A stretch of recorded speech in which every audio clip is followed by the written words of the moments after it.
প্রিয় মিথুন রাশির বন্ধুরা, আজকে আমি আলোচনা করব মিথুন রাশির মে মাস 2025 সাল কেমন কাটতে চলেছে। অর্থাৎ আপনাদের শরীর স্বাস্থ্য, কর্মক্ষেত্র, দাম্পত্য জীবন, প্রেমজ বিষয়, পড়াশোনা ইত্যাদি এই মে মাসে কেমন যাবে, কেমন কাটবে সেই নিয়ে একটা ছোটো আলোচনা করব। নমস্কার, আমি Abhijit Gwyn, KP astrologer, modern astro solution চ্যানেলে আপনাদেরকে স্বাগত জানাই। দেখুন, মিথুন রাশির মানুষের জন্য এই মে মাস যথেষ্ট উল্লেখযোগ্য হতে চলেছে, এটা বলা যেতেই পারে। তার কারণ হলো আপনার কর্মঘরের যে লর্ড বৃহস্পতিদেব, তিনি আপনার রাশিতে গোচর করতে চলেছে আগামী 15ই মে মাস। 15ই মেতে গোচর করবে এবং এই গোচর আপনার জন্য বিশেষ ফলদায়ক হতে চলেছে। এছাড়া রাহুদেব, যে আপনার কর্মকে এতদিন ডিস্টার্ব করে রেখেছিল, সেই রাহুদেবেরও ট্রানজিট ঘটছে আগামী 18ই মে। এবং এর ফলে আপনি এতদিন রাহুদেবের যে নেগেটিভ রেজাল্ট আপনি পাচ্ছিলেন, আপনি দেখবেন সেই নেগেটিভ রেজাল্ট এই ট্রানজিট হওয়ার পর যথেষ্ট কেটে গেছে এবং আপনি রাহুদেবের পজিটিভ রেজাল্টই এবার পাওয়া শুরু করবেন। এবং এই মাসে আপনি পাবেন যখন ট্রানজিট হয়ে যাবে, এই মাসের দ্বিতীয় ভাগ থেকে। প্রথম ভাগের 18 তারিখের পর যেহেতু হবে ট্রানজিটটা, 18 তারিখের পর আপনি আরও ভালো ফল পাবেন, এটা আপনি মাথায় রেখে চলুন। তাই গ্রহদের এই ট্রানজিটের কারণে আপনি বা আপনারা যারা আছেন তাদের স্বাস্থ্য, তাদের দাম্পত্য জীবন, কর্মজীবন, প্রেমজ জীবন, পরিবার, এছাড়া পড়াশোনা কেমন যাবে সেই নিয়ে আমি এখন আলোচনা করছি।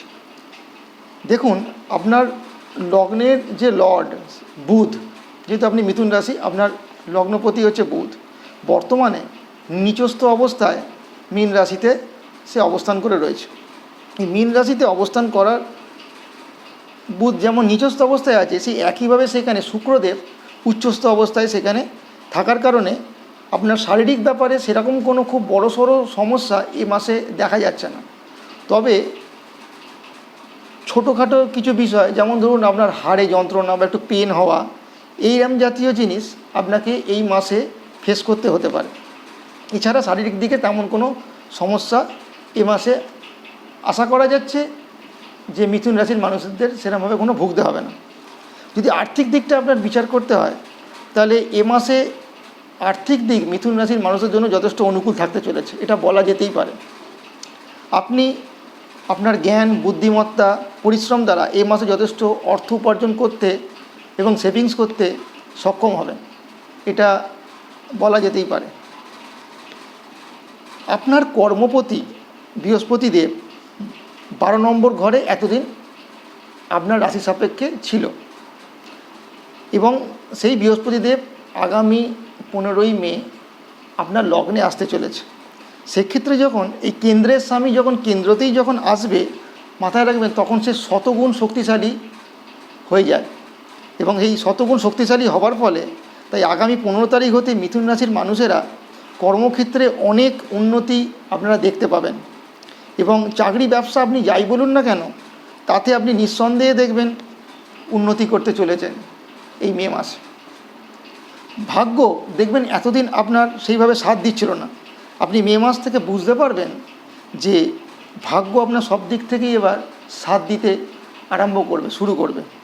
যে ক্ষেত্রেই আপনি হাত দেবেন, যে কার্যেই আপনি হাত দেবেন না কেন, দেখবেন এই মে মাসে আপনি সাফল্য পেতে চলেছেন, এটা আমরা বলতেই পারি। স্টুডেন্ট যারা আছো বা যারা স্টুডেন্ট আছেন এই মিথুন রাশির, তাদের জন্য এই মে মাসটা পড়াশোনার জন্য একটা উন্নতির মাস, এটা বলা যেতে পারে। এবং যারা হায়ার স্টাডিজ করতে চাইছেন, কম্পিটিটিভ এক্সাম যারা দিতে চাইছেন, তাদের জন্য এই মে মাস যথেষ্ট শুভ হতে চলেছে।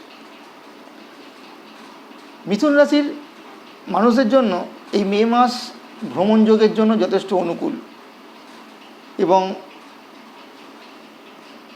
আপনার এই ভ্রমণ আপনার কর্মের কারণেও হতে পারে, কোনো কর্মসূত্রে আপনাকে কোনো দূরে কোথাও যেতে হতে পারে, অথবা আপনি এন্টারটেনমেন্ট বা মনের আনন্দের জন্য আপনি কোনো জায়গায় এ মাসে ভ্রমণ করতে পারেন।